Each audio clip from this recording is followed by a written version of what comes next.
بسم اللہ الرحمن الرحیم، السلام علیکم۔ جو آج میں ویڈیو ریکارڈ کر رہا ہوں، ایکچولی ایک ویڈیو میں نے دیکھا ہے سوشل میڈیا کے اوپر، سارا نیلم کے حوالے سے اس نے ایک ویڈیو پوسٹ کی ہے۔ ویڈیو پوسٹ کیا کہ مذاق رات کے اندر، جو کہ انٹرٹینمنٹ ایک پروگرام ہے جو کہ ہم بہت زیادہ دیکھتے رہتے ہیں، اور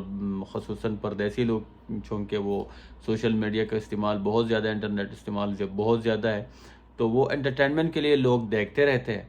تو ہم بھی دیکھتے ہیں، اور پہلے تو بہت زیادہ دیکھتے رہے، لیکن آج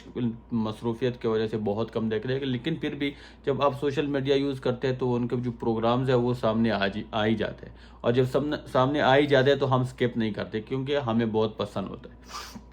تو آج میں نے دیکھ لیا ایک ویڈیو، اور بہت سارے لوگوں نے، پردیسیوں نے اس کے اوپر ویڈیو بنائے بھی ہے، لیکن میں نے ضروری سمجھا کہ میں بھی بناؤں، کیونکہ میں بھی ایک پردیسی ہوں۔ تو اس نے کہا ہے مذاکرات کے اندر کے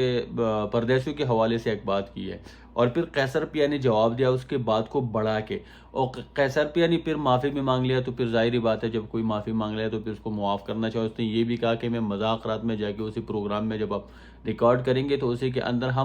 میں پھر بھی معافی مانگ لوں گا۔ لیکن جو سارا نیلم ہے نا، ابھی تک اس نے معافی نہیں مانگی۔ دوسری بات ہے، سارا نیلم جو ہے وہ شاید آپ لوگوں نے دیکھا ہوگا، یہ ہاسٹل ڈرامے کے اندر اب آج کل کام کر رہی ہے، ایکٹریس ہے، ماڈل ہے، اور ظاہری بات ہے ہم پردیسیوں نے ان لوگوں کو پروموٹ کیا ہوا، حالانکہ ان کی کیا اوقات ہے، ہم ان کے ڈرامے دیکھتے رہتے ہیں، ہم ان کو مطلب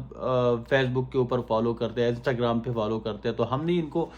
آگے پروموٹ کیا، اسی لیے ابھی یہ جو بات کر رہی ہے ظاہری بات ہے اب یہ کر سکتی ہے۔ اچھا، اس نے کہا ہے کہ جو پردیسی ہے نا، وہ پتہ نہیں وہاں پہ واش روم صاف کرتے ہیں، پتہ نہیں وہاں پہ کیا کیا جاب کرتے ہیں، اور یہاں آگے وہ سفید کپڑے پہن کے مطلب تکبر سے اس طرح کچھ کہا کہ یار وہ یہاں پہ سفید کپڑے پہنتے ہیں اور وہاں پہ جا کے پتہ نہیں واش روم صاف کرتے ہیں، کیا کیا نہیں کرتے۔ تو اس کے لیے میں کیا جواب دوں گا، کیونکہ ایک خاتون ہے، عورت ہے، اس معاشرے کی عزت ہے، اس معاشرے کی خاتون ہے۔ لیکن اتنا ضرور کہنا چاہوں گا کہ یار پردیسیوں کی جو کمائی ہے نا، وہ پروڈیوسر سے بیٹھنے سے تو اچھا ہے نا، اس سے تو اچھا ہے نا، اگر کوئی پروڈیوسر سے بیٹھ کے وہاں سے پیسے کمائے اور غیر محرم ہے آپ کے لیے، تو اس سے اچھا ہے نا پردیس میں جا کے پیسہ کمائے، یا کسی ایکٹریس یا ایکٹر کے ساتھ جا کے بیٹھ جائے اور اس کو گلا لگائے، غیر محرم ہے آپ کے لیے، تو اس سے تو اچھا ہے نا پردیس میں جا کے کمائے، یا کسی ڈائریکٹر کے ساتھ بیٹھ کے، یا کسی چینل والوں کے ساتھ بیٹھ کے، یا کسی بھی مطلب ایڈ والے کے ساتھ بیٹھ کے غیر محرم ہے آپ کے لیے، اور پورے اپنے عزت کو نیلام کر کے، جو کہ آپ لوگوں کے لیے عزت کوئی چیز ہے ہی نہیں ہے آج کل۔ آپ کو یہ سمجھ ہی نہیں ہے کہ میں کیا کر رہی ہوں، نہ اس کو دین مانتا ہے، نہ اس کو قرآن مانتا ہے، نہ اس کو اسلام مانتا ہے، نہ آپ کا معاشرہ مانتا ہے، نہ آپ کا کلچر یہ مانتا ہے۔ آپ لوگوں نے خواہ اسے کلچر بنا کے آپ لوگ پیش کر رہے ہیں، اور پھر بھی پردیسیوں کے خلاف بات کر رہا۔ آپ کو پتہ ہے پردیسی جو ہے وہ جس پاکستان میں آپ ڈرامے بنا رہے ہیں، جس پاکستان کے اندر آپ کمائی کر رہے ہیں، جس پاکستان کے اندر آپ پیدا ہوئی، جس پاکستان کے اندر آپ کام کر رہی ہے، یہ پردیسی اسی ملک کے ریڑھ کی ہڈی ہے۔ آپ کو پتہ ہے نا کہ اسی کے ریمیٹنسز کے اوپر ملک چلتا ہے، اسی کے ریمیٹنسز کے اوپر آپ کا پورا نظام چل رہا ہے۔ تو آپ سے تو ہزار درجہ بہتر ہے نا پردیسی لوگ، جو کہ باہر جا کے محنت مزدوری کر کے کماتا ہے۔ آپ والی کمائی تو نہ کلچر کے اندر ہے، نہ قرآن کے اندر ہے، نہ حدیث کے اندر ہے، نہ معاشرے کے اندر ہے، نہ اس کو انسانیت اجازت دیتی ہے۔ پردیسی کی جو کمائی ہے،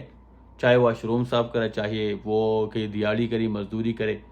وہ تو قرآن سے بھی ثابت ہے، اور وہ حدیث سے بھی ثابت ہے، اور معاشرے بھی ثابت ہے، اور وہ کلچر سے بھی ثابت ہے۔ کلچر بھی اس کو اجازت دیتا ہے، اور معاشرے بھی اس کو اجازت دیتا ہے، اور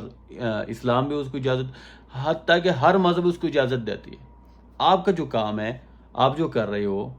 آپ جو کمائی کر رہے ہو، اس کو تو نہ اسلام اجازت، کوئی بھی مذہب آپ جا کے چرچ میں جا کے پوچھ لو، یا پنڈت سے جا کے پوچھ لو، کسی بھی مذہب میں جا کے وہ آپ کو کہے گا کہ نہیں، مذہب میں اس چیز کی اجازت نہیں ہے۔ اگر کوئی چیز نہ مذہب مانتی ہے، نہ کلچر، نہ اسلام، نہ دین، نہ قرآن، نہ حدیث، تو پھر وہ کیا کمائی ہے؟ لیکن مسئلہ یہ ہے کہ آپ لوگ کو پرواہ نہیں ہے، آپ لوگ گناہ کو گناہ ہی نہیں سمجھتے۔ آپ لوگ یہاں تک آ گئے ہو کہ جو لوگ آپ کو سپورٹ کر رہے ہیں، اور جو لوگ آپ کے ملک کو سپورٹ کر رہے ہیں، اور جو لوگ باہر جا کے اپنی فیملیز کو سپورٹ کر رہے ہیں، آپ لوگ جا کے وہی اس کو ہٹ کر رہے ہو۔